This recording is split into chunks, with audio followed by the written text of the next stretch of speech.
പ്രിയപ്പെട്ട മലയാളി ലൈഫ് ഇനി സിനി ലൈഫ്. കൂടുതൽ സിനിമ, സീരിയൽ, ചാനൽ വാർത്തകൾക്കും നിങ്ങളുടെ പ്രിയപ്പെട്ട താരങ്ങളുടെ എക്സ്ക്ലൂസീവ് അഭിമുഖങ്ങൾക്കുമായി സബ്സ്ക്രൈബ് ചെയ്യാൻ മറക്കല്ലേ.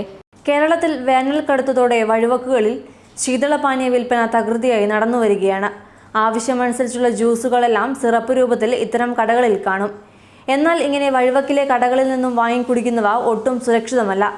ഇവയുടെ പിന്നാമ്പുറ കഥകളറിഞ്ഞാൽ പിന്നെ വഴിവക്കിൽ നിന്നും ആരും വെള്ളം വാങ്ങിക്കുടിക്കില്ല. പാതയോരങ്ങളിൽ അനധികൃതമായി നടക്കുന്ന ജ്യൂസ് കടകളിൽ വ്യാപകമായി രാസവസ്തുക്കൾ ഉപയോഗിക്കുന്നുണ്ട് എന്നാണ് റിപ്പോർട്ട്. നിറത്തിനും മണത്തിനും വേണ്ടി പോലും ലായനി രൂപത്തിലുള്ള രാസവസ്തുക്കളാണ് ഉപയോഗിക്കുന്നത്. ആരോഗ്യത്തിന് ഹാനികരമായ സൂപ്പർ ഗ്ലോ എന്ന രാസവസ്തുക്കളാണ് ജ്യൂസിൽ ചേർക്കുന്നത്. വെള്ളമാകട്ടെ സമീപത്തെ തോടുകളിൽ നിന്നും മലിനപ്പെട്ട ജലസ്രോതസ്സുകളിൽ നിന്നുമാണ് എത്തിക്കുന്നത്. കടുത്ത വെയിലിൽ വഴിവക്കിൽ നിന്നും വാങ്ങിക്കുടിക്കുമ്പോൾ ആരും ഇത് ഓർക്കാറില്ല.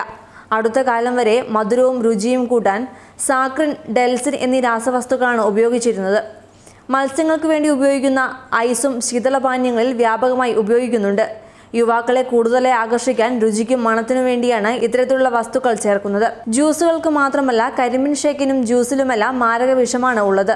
നമ്മൾ ഏറ്റവും രുചികരമായി കുടിക്കുന്ന കരിമ്പിൻ ജ്യൂസ് ഒരുക്കുന്നത് ഏറ്റവും വൃത്തിഹീനമായ സാഹചര്യത്തിലാണ്. പാതയോരങ്ങളിലെ പൊടിയിലും അഴുക്കിലും സൂക്ഷിക്കുന്ന കരിമ്പാണ് പലപ്പോഴും ജ്യൂസ് തയ്യാറാക്കാൻ ഉപയോഗിക്കുന്നത്. തമിഴ്നാട്ടിൽ നിന്നും ലോഡ് കണക്കിന് കരിമ്പാണ് ഇടനിലക്കാർ കേരളത്തിലെത്തിച്ച് അന്യസംസ്ഥാന തൊഴിലാളികളെ മുൻനിർത്തി വിൽപ്പന നടത്തുന്നത്. കഴുകാതെയാണ് കരിമ്പ് ജ്യൂസ് ആക്കുന്നത്. ദേശീയ പാതയോരങ്ങളാണ് ഇവരുടെ പ്രധാന താവളങ്ങൾ. ഓരോ കരിമ്പ് ജ്യൂസ് വിൽപ്പനശാലകളിലും 5000 രൂപയുടെ വരെ ജ്യൂസ് വിൽപ്പന നടക്കുന്നുണ്ട്. കരിമ്പ് ജ്യൂസ് തയ്യാറാക്കാൻ ഉപയോഗിക്കുന്ന ഐസും വെള്ളവും ഗുണനിലവാരം കുറഞ്ഞതാണ്. കുലുക്കി സർബത്ത്, തണ്ണിമത്തൻ ജ്യൂസ് സംഭാരം വിൽപ്പനശാലകളാണ് പാതയോരങ്ങളുടെ പല ഭാഗങ്ങളിലും അനധികൃതമായി പ്രവർത്തിക്കുന്നത്. ലൈസൻസോ രജിസ്ട്രേഷനോ ഇല്ലാതെ ഭക്ഷ്യസുരക്ഷാ വിഭാഗത്തിന്റെ മാനദണ്ഡങ്ങൾ ലംഘിച്ചാണ് ഇത്തരം കേന്ദ്രങ്ങൾ പ്രവർത്തിക്കുന്നത്.